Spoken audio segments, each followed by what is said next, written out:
Normally, this is the part where I give an intro to my next guest, but there's no one quite like Colby Chaos Covington joining us here on the program. Colby, how's it going, man? Got the Bang energy drink. It's going great, James. Just living the American dream that's afforded to me by all my heroes and the first responders and military here in America. So, I'm just living my best life, the American dream, and drinking some Bang Energy, the best pre-workout energy drink on the planet. You got to go get yourself a Bang Energy. And this one especially, this is one of the new ones. It's called Nectarine Blueberry. I'm telling you, it's out of this world, phenomenal. It'll change your day and your life. I'll go check it out. We'll see if they have it here in Canada. I know they do have Bang, but I got to check the supply and all that and see what's going on there. But hey, man, great fight against Usman. I, again, watched my buddy Submission Radio do the interview with you earlier, so I know you covered a lot there. But one thing I was curious about was with the fact that this camp was at MMA Masters, this was your own camp.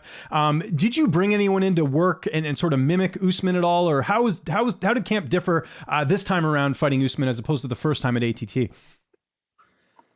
Yeah, this time at Colby Covington Incorporated, teamed up with MMA Masters, we had a great camp. It was flawless. We knew we didn't have to break down the barn and bring people in and do this and do that and overthink it. We knew what we bring to the table. We're a Ferrari inside that octagon. And, there's just, as long as I get to fights healthy, there's not a man alive that can stop me. I know I'm the number one pound for pound fighter. I'm the greatest. I'm the champion of the world right now. And it was a clean training camp. Training camps in the past at the old gym that I was at, they just ran me in the gram, man. A lot of sparring, a lot of just heavy training. That's why I got injured there a lot. I've been, MMA Masters 2 years now. Haven't been injured.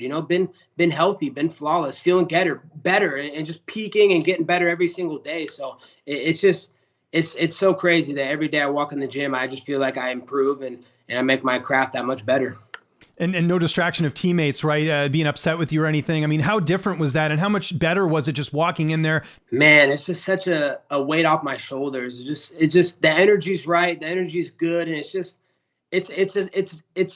a lot of fun to be a part of. It's just when there's not people that are jealous or envious of you and everybody's working, in unity and working together and not hating on each other. It doesn't matter who has success. I want to see everybody succeed. People that are jealous, I'm not that type of person. I'm not like Street Judas Masvidal, who he couldn't handle someone, getting more fame than him, winning bigger fights and just being a bigger star than him. So, I'm not going to get jealous. I want to see my teammates rising, and I try and lift these guys up. I try and give them motivational talks, that's helped me to get to this level in my career. So, all I can say is the best is yet to come. Yeah, I've heard that from a lot of your teammates, just setting the standard and being a teammate, right? I think that's a big thing as well. And we can talk about that a little bit later, but let's talk about the fight. Epic matchup, really good stuff. Anything at all this time around surprise you about Usman that maybe you weren't expecting in the fight, looking back on the performance? I mean, not really. I think looking at in a pessimistic point of view, I won that fight 3-2. The people in the arena, they know who won that fight. The millions of people that watched it on pay-per-view, they saw with their clear eyes, what happened. I feel like the last 3 rounds were mine on a pessimistic point of view. If I'm looking at an optimist, point of view, the glass is half empty or half full. I think I won 4 rounds. I think 1, 3, 4, and 5 are all mine. So, the second, I made a miscalculation. If you go back and look at the tape, and that's the beauty of these fights, is you can go back and rewatch the tape. The second round, I kind of clipped him with a jab, and he was stumbling back, but he was able to plant his feet good, and I just kind of made a miscalculation, ran in, and he caught me with a flash knockdown, but it wasn't significant damage. It was just more like he hit me right in the temple, and it just kind of turned me off for like a quarter of a second, but then I was right back in there, and I won the rest of the fight. The last 3 rounds were mine, so nothing surprised me. His striking, I'm not scared of that shot. I have better striking than him, and I definitely took him down. The people that are doing the stats over at the UFC should be ashamed of themselves, James. That's even Cormier backed you up, right, with the takedown, and he's an Olympic wrestler, right? So yeah, Olympic wrestler, D1 and NCAA Division I wrestler, lifelong wrestling coach now to this day. So there's no one more knowledgeable than Daniel Cormier, and he said it himself. I should have had 2 takedowns, and that's even with Marty grabbing the cage and looking for any way to cheat, poke me in the eyes. So, that record needs to go off. It's fake news. Anybody that says that it's not fake news is, delusional and you're living a lie. Another narrative I saw was that second round, people saying it was a 10-8. I didn't score it a 10-8, but were you surprised? Well, no, do you think that's more that people don't like you and so they're saying, oh, 10-8 because of what happened? Because I don't feel like you were ever in danger of being finished in that point, and you still went on and continued the rest of the fight.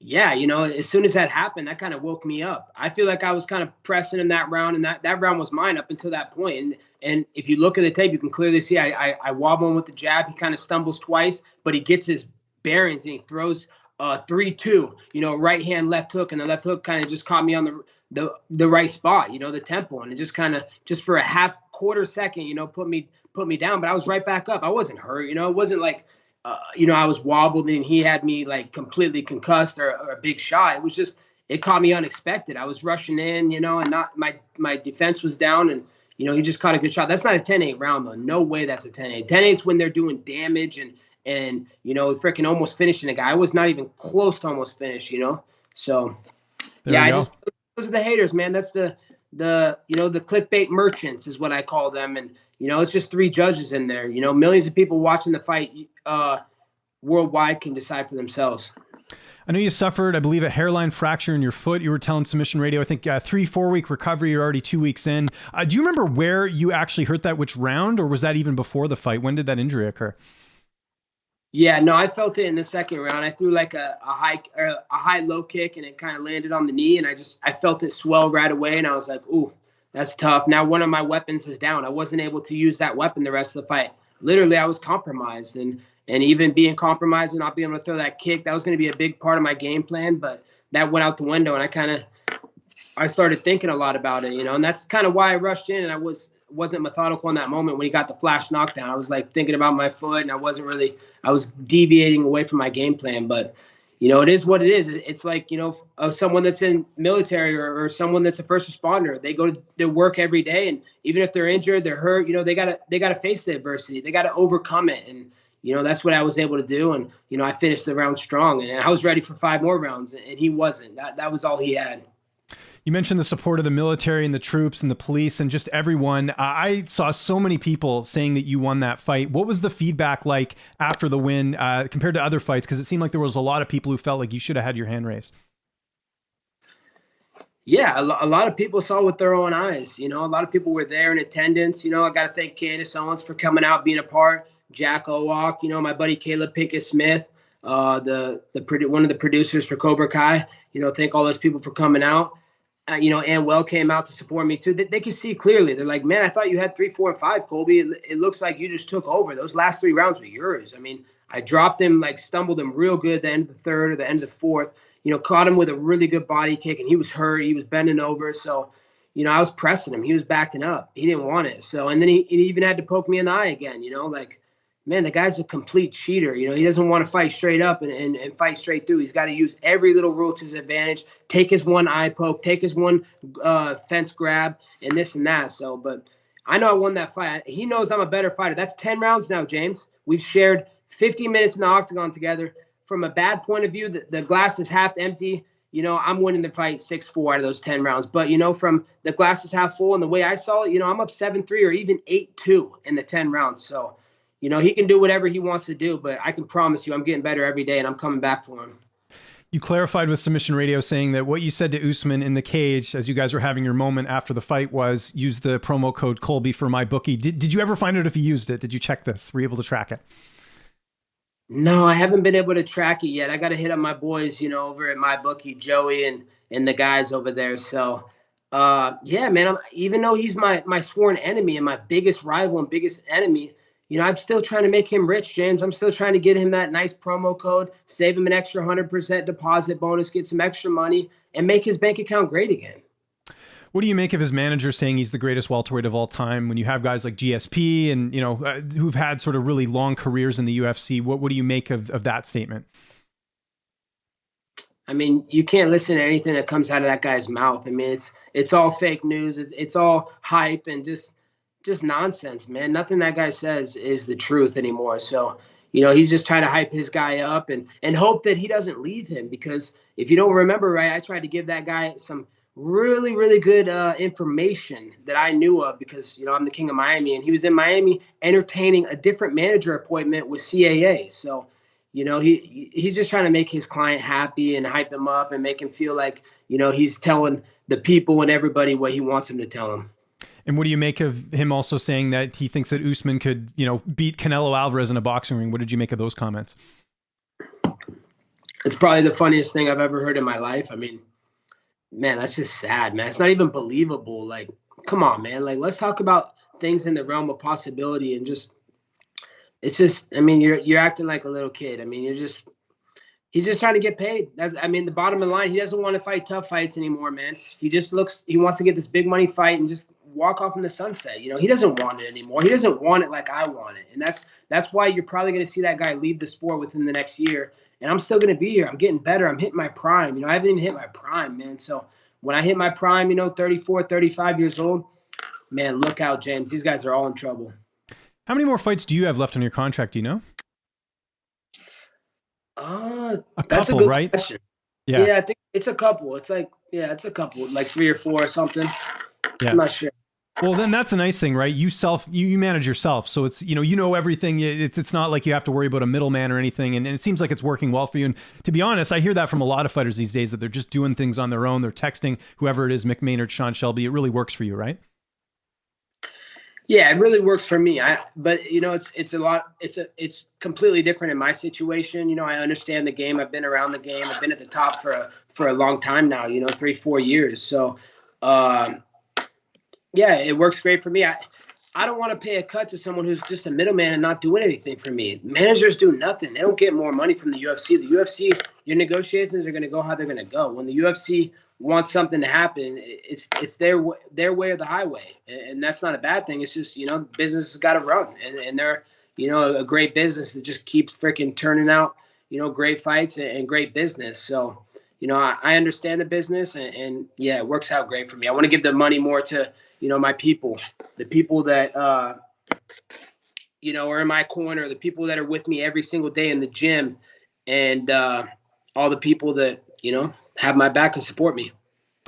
Speaking of things working out great, Masvidal gets injured. He's supposed to fight Leon Edwards, and it seems like now that is the fight to make, is you and Jorge Masvidal. And like everyone, Colby, I mean, I talk to a lot of people. That is the number one fight people want to see, is you and Masvidal finally settle this out. What's the latest on this? Have you spoken to the UFC about this recently? I know the fight was a couple weeks ago, but is there any update on a potential fight against Masvidal? Well, Street Judas, fragile guy Masvidal has to get healthy first, James. I mean, I still got people at his gym that he trains at that like me more than him, are giving me this insider information. So I know for a fact that he fractured his ribs and he left the gym crying. So one of his teammates had to drive him home. He was crying, "Oh, my ribs hurt. I can't drive. Oh, my ribs."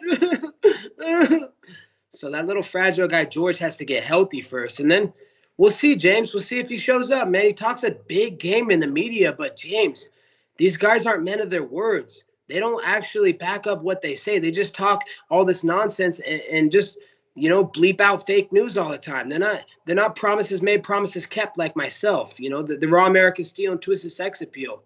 So, it'd be great. I hope he shows up. I'd love to beat him up. I'm trying to get paid. I know his ex-wife Maritza and the mother of his kids is trying to get paid. He got a lot of alimony to pay. So, I'd love to beat up George and let his ex-wife Maritza come, pick at his carcass. And it seems like a slam dunk as well, because like you said, he's injured. He needs time off. I'm sure you're not in a super rush to get back in the cage right now. So if you guys were to film The Ultimate Fighter, that would kind of work out timing wise. Do you feel like now is finally the time where this could make sense for you two to both coach that show? Yeah, I mean, it's always made sense from the standpoint, that all the different angles that this fight has in it, it's just, there's not a bad blood, animosity, freaking ex-best friend type rivalry the UFC's ever had like this. So it was the thing to make last season, and they tried to put it together. But, that fragile guy, Street Judas Masvidal, that's another thing to get him to sign a contract and come try and fight me. I used to beat that guy up for free every single day. I'd live, out of my apartment, and just, dude, he has nothing. He knows it. He knows he can't stop me. He knows what I'll do to him in that octagon. He'll never be the same person ever again, And yesterday I was talking to submission. It got me so hyped up, but I got to remember, just keep it cool, scale it back. I was saying some stupid thing like, like I'll eat his heart. I was saying if, not literally, like figuratively, like it just got me hyped up. You're quoting Mike Tyson, right? So there you go. Yeah. So, but the moral of the story is, man, that guy needs to get beat up. He needs an ass whooping, and I'm the guy to give it to him. That's what the fans want to see. It's the people's fight. People want to see this fight. It needs to happen. It's the best fight for business for the UFC, and the only reason it won't happen is, you know who? Street Judas Fragile guy Masvidal. Will he show up? Will he sign a contract and fight me? From a style perspective, how do you look at that fight? We know your wrestling's obviously outstanding. Stand-up's really great as well. How would a fight between the two of you play out in your opinion? Oh, without a doubt, I spark him, unconscious. I mean, his chin, he's got like 20 losses on his record, and so I feel bad picking off a journeyman, but, people hyped him up. They think he's deserving, and he's out here saying, Street Judas Fragile guy Masvidal was out here saying, hey, man, I want to get back to the title. Give me the fight that gets me back to the title. Okay, I'm number one, man. Come prove it. Come prove you want to get back to the title, because I want to get back to the title. I want the belt. I want the belt more than I want to breathe. I want the belt more than anything in the world. So I want to prove it. And if he really wants to prove it, let's see if he's a man of his word. But, James, I don't think he's going to show up. I think he's going to, duck and try and, put his tail between his legs. As far as Masvidal and, this getting pretty personal between the two of you, because it seems like every interview I see of you now, it seems like it's more and more personal. At what point did things really sort of sour between the two of you? Because I know it was like a couple comments in the media and then it was a couple things said at the gym. But at what point for you did this get really, bad as far as you two not liking each other? Yeah, James, it was right when I came back from Brazil and I fought Damian Maia, and he had just fought Damian Maia like 8 months before, 6 months or something before, and he had lost to Damian Maia, and it was a big, his big fight. Damian Maia was on a 8-fight win streak or whatever, crushing everybody, and it was a title eliminator fight, and he got beat up in that fight by Damian Maia, and then I fight Damian Maia 2 fights later, and like 6 months later, and I go out there and just freaking leave him a pool of his own blood in his home city, tell the Brazilians they're filthy animals, because they were being filthy animals that night. And, the place is a dump. And I remember coming back from that trip from Brazil, and he was just so salty and like just acting like he was just like a diva, like, man, acting like he's famous, like having a big ego. Like, I've never had an ego, man. I came from blue collar Oregon, from a blue collar family. And it's just, I'm thankful for every little thing. I was thankful when I was riding the bike to the gym every day because I was broke and had no money to go train. But I was still thankful. And it was never a jealousy or envious thing about anybody. I didn't care. But as soon as I passed him up, started getting more success than him, he got jealous and he started turning his back. He started saying comments in the media for no reason, like, oh, that crotch sniffer. Like, bro, what are you talking about? He's like, oh, I got to fight I'd fight my mother. It's not about that. Like, dude, we could go about this so much better than this, man. Like he could have been a better person, but it just showed his true colors, James. It showed the little thug that he is. He's a little criminal. He's broken the law. He's a felon, James. And, I want to do something for law enforcement, all first responders around the world. I want to crush this dude. I want to beat this dude up so bad he's not recognizable the next day. So, I'm going to go out there and I'm going to do it. And I'm going to do it, but we'll see if he shows up, like I said. The other thing as well is that, there's some conspiracy theorists out there who say that this whole thing's fake. However, I think it would be a bit weird for you to leave American Top Team, do all these other things. What do you say to those people that say that this is just an act, the whole thing? Man, I just say you must not be reading or paying attention between the lines.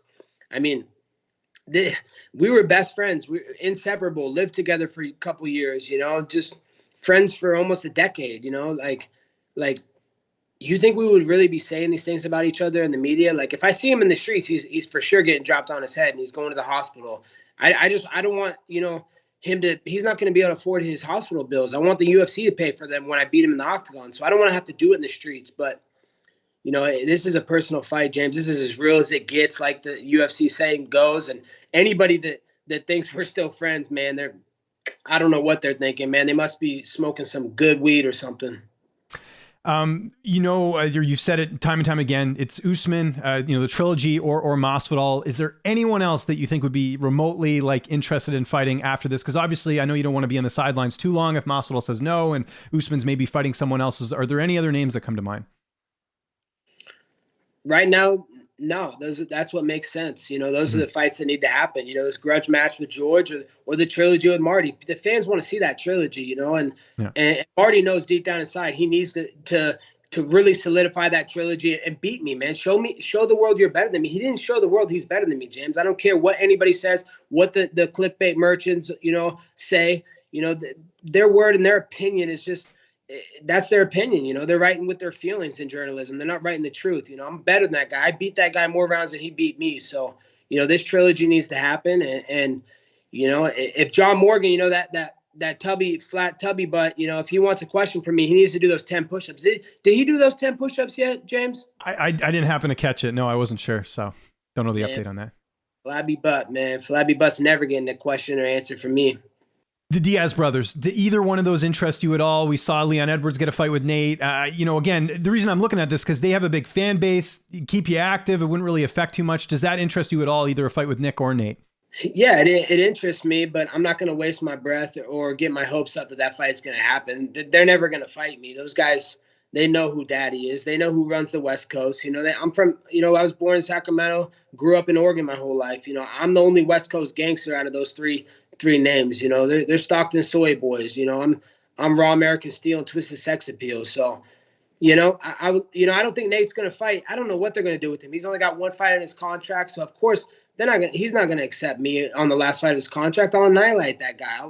I'll leave him for literally dead, and he'll have nothing left in the tank. I know he wants to get out of his UFC contract so he can go make some money elsewhere. So no chance any of those guys are fighting me. What did you make of Diaz's loss to one of your former opponents, Robbie Lawler, Nick Diaz, that is?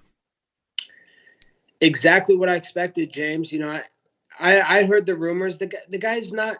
He's not disciplined, man. Nick Diaz has no discipline. He was a good fighter at one point in his career, and at one point in time, he wasn't a great fighter. He was a good fighter. He was a brawler. He was in there. He would stay in there. But the guy let himself go. James, he's in Vegas every weekend partying, doing drugs, drinking heavy alcohol, and just fucking losing control of his life, man. And that's just, I knew what was going to happen. I knew he was going to get knocked out by Robbie, and that's what happened. We look at his gut, dude. He looks so out of shape, man. That's a retirement body. That's a dad bod, and he should definitely just hang it up. His legacy, he has a pretty good legacy. It's average, but I don't want to see that guy get hurt. What did you make of him sort of midweek saying, I want to do 5 rounds, and then that didn't even end up making it that far? Yeah, I think he was just trying to hype himself up, that he could go 5 rounds, because you could see he couldn't even go 3 rounds. I mean, they went to the 3rd round, and he literally just took a knee. He was done. He had nothing left. He came out there and threw everything he had at Robbie, and all that weak shit he was throwing. So, there's nothing behind those punches, and it's sad to see, man, because that guy has seriously he was a talent, and talent can only go so far. You got to work hard every single day. You got to stay committed to the grind. The grind, you can't cheat the grind. There's no cutting corners in this sport. The truth will be revealed, and the truth was revealed, man. That guy's completely washed up. His career is absolutely done.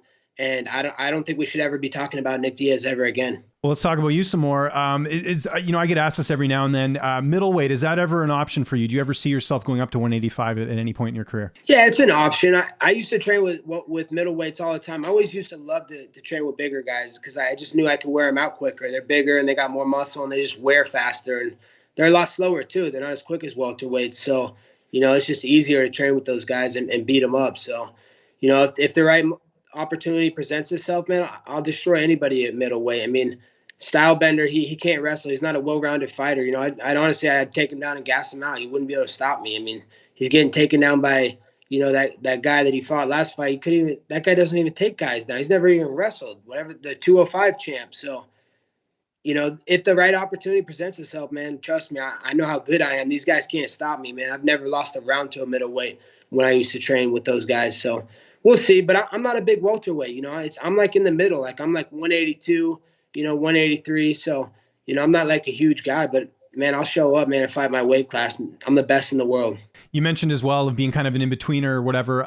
Would you ever make lightweight, do you think? Or is that a possibility at all? Or do you think, it's mainly 170 and up? No, I'm not a bully. I'm not like Dustin Louisiana Swamp Trash Poirier. That guy, he's a bully. He's got to cut all that weight. He grew and he hit a growth spurt, in his late 20s. And, he's a bigger guy now. He walks around 185, 190. But I don't want to struggle. I don't want to, when you cut that type of weight, James, I mean, it's so unhealthy for your body. Taking all that water out of your brain and just dehydrating your body like that is just not good, man. So I'm thinking about the long run in my life. I'm not cheating. I'm not using steroids. I'm not cutting mass amounts of weights, things that just destroy your body and take years off your life. So, I do it the right way. I just show up and fight at my natural weight class that I weigh. I don't have to cut weight. I just show up and fight and show the world what I'm capable of, show the world my potential. And that's how it should be. All these guys think that they're going to have such an advantage by cutting all this weight.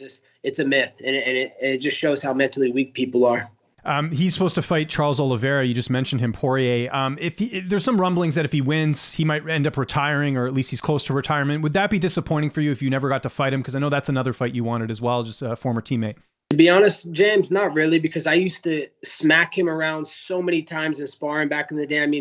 I mean, for years smacking him, leaving. He literally leave the gym crying. He'd go to Mike Brown just crying. I can't beat him. Why can't I stop him? Why is his cardio so good? Why does he just keep punching me in the face? Like, I can't do it. So, I've had him literally leaving the gym more times than I can count on both hands. So, I've already embarrassed him. He knows who Daddy is. He knows who the real champ is. He knows, who is his better. He knows who's better. So, I mean, I wouldn't care, James. I'll be honest. Do you think he beats Oliveira, or do you think Oliveira retains his title? I don't even know, dude. I got better things to do than worry about that fight. I'll be definitely hanging out with some mamacitas, maybe going to Nashville. Got a couple of honeys over there, but who knows, man? I don't pay attention to fighting no more, especially some jobbers, in the little kids division, the little weight division, the lightweight. How much longer do you see yourself fighting? Do you have kind of a ballpark of how long you want to be fighting in your career? Yeah, I think probably 5 years. I think 38. I think Glover Teixeira showed that you can peak later in your career. It depends on how good you take care of your body and, the work you put in every day and the type of wear and tear you put on your body. So, I think by 38, I'll be done, and I'll accomplish everything that I set out to do and have a great legacy intact as one, if not the best fighter of all time. Couple rapid fire questions and I'll get you out of here. Jon Jones, I know it's a name that always comes up, but he obviously getting in trouble a little while ago. He came out the other day saying he's 60 days sober. I think his arrest was 58 days before, so I don't know if that really adds up. But what did you make of that whole thing at the Hall of Fame ceremony with him getting in trouble again?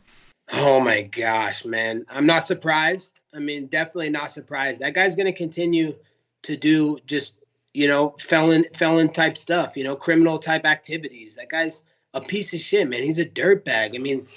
Beating your wife and she's so manipulated and so messed up emotionally in the head from what he's done to her for the years. You can tell she just has trauma. So she doesn't want to rat him out. He used to bring home big money for her, so of course she wants to keep the gravy train going. She doesn't want anything to, ruin their relationship. So I get where she's coming from and why it's happening, but man, that's sad, James. That's bad. That's real bad. You put your woman up, you put your hands on a woman, left her with marks and blood. And, it's just, oh man, it's despicable. And it's sad that he even has a job. But, I think the UFC should just milk out his career and not let him ever fight again. Because that guy shouldn't be fighting. He doesn't deserve to be in a cage. And we don't want to see him lose any more brain cells because he's already lost it. He's completely lost it in his head. And fighting again is just going to make it get worse. Someone who also had some legal trouble, Conor McGregor. It feels like every time we talk, there's always something new here. The latest was the whole thing at the VMAs. The Italian DJ, actually, there was something after that. So what do you make of what's happened to Conor since he lost to Dustin Poirier? He just looks to get headlines. He's just looking to stay in the spotlight, get some attention around him because, he's coming off some losses, and people are questioning if he still has it, what he's still capable of doing. He made a lot of money, man.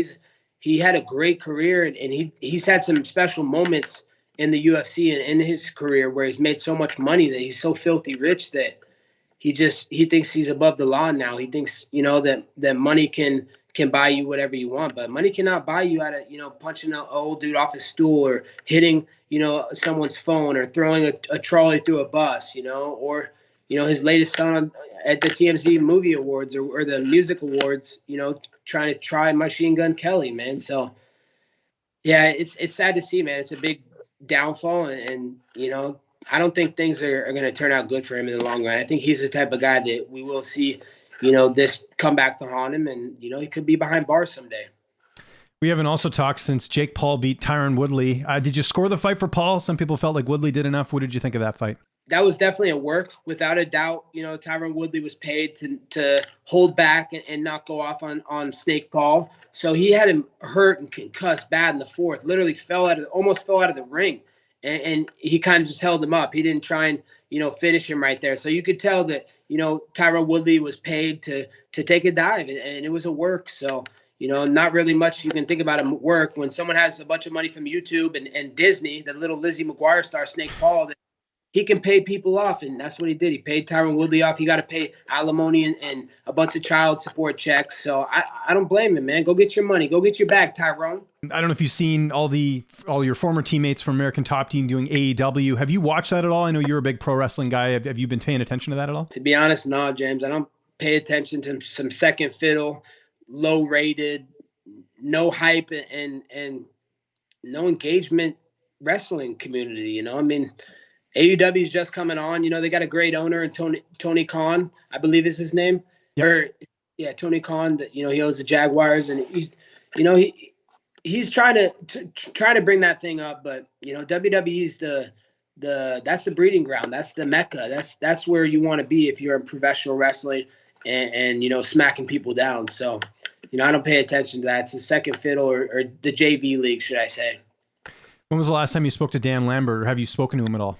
Yeah, Dan told me about George's rib. He got that fractured rib. So, okay, there we go. And you mentioned WWE. Have you spoken to them at all? Because I remember even a couple of years ago you were on their radar. I know I'm on their radar. I've talked to my friend Bobby Lashley recently, and they know about me, and they know when the right time is right that I'll transfer over, and I'll go over there and wreak havoc in the WWE and take all the titles. No one's safe over there, and no one's safe in the UFC too. So all these nerds and virgins are going to get it, James, and there's nowhere to run. There's nowhere to hide. Where do you think Khabib ranks on the list of greatest fighters of all time? Some people say he's the best. Other people say, hey, you know what? He barely defended his title and he didn't fight that much. Where do you rank him in the overall conversation? Yeah, he's in the conversation. He's up there, but he never defended his title that many times. He took a lot of breaks, and he never really had someone that was well-rounded that fought him. He fought a bunch of strikers. It was good timing for his career. He wasn't able to. He didn't have to fight anybody that could wrestle and strike with him. So, I don't know. I don't consider him the greatest of all time. I mean, he has a great resume. I mean, undefeated, retiring undefeated is a great mark, but definitely he didn't challenge, or he didn't defend that title enough times, and he didn't beat enough high level names to really speak for his resume as the GOAT. Last question, most important one in this interview. What are your Thanksgiving plans? What are you getting up to? I will be hanging out with my boy Charlie Weiss, one of my cornermen, an American patriot, a guy who served this country and our communities for 30 plus years. So I'm gonna go hang with him and eat some good turkey, and be thankful for everything that I have, and be thankful for where I'm at in my career and my journey. So I know the best is yet to come, and I'm just going to enjoy each moment, Thanksgiving included, eating lots of turkey. Are you going back to Oregon for the holidays, you think, like after that? Yeah, I'm going to look to go back to Oregon probably close to December and Christmas time, but I got to stay out here in Florida in Miami for the Thanksgiving, and the next couple of weeks I got some things to do with Bang Energy and MyBookie and some other business stuff. Speaking of which, anything you got to plug before we get out of here, Colby? The floor is yours, man. Thanks again for the time. Yeah, just God bless the first responders. God bless, all our law enforcement officials who are protecting this country, keeping our communities safe, and keeping the criminals off the streets. So, it's not an easy job. They got targets on their back because woke athletes like LeBron James who, just want to put targets on these innocent people's lives on their heads, and these are the same people he calls to protect his family and give him private security. So it just shows the hypocrisy, but it's the same thing. He says he's about racial, justice, but he's out there, using women in China in their sweatshops and for pennies when he's making millions off it. So, God bless all the people on the front lines, military, first responders, and, take care. I'm going to keep fighting for you guys.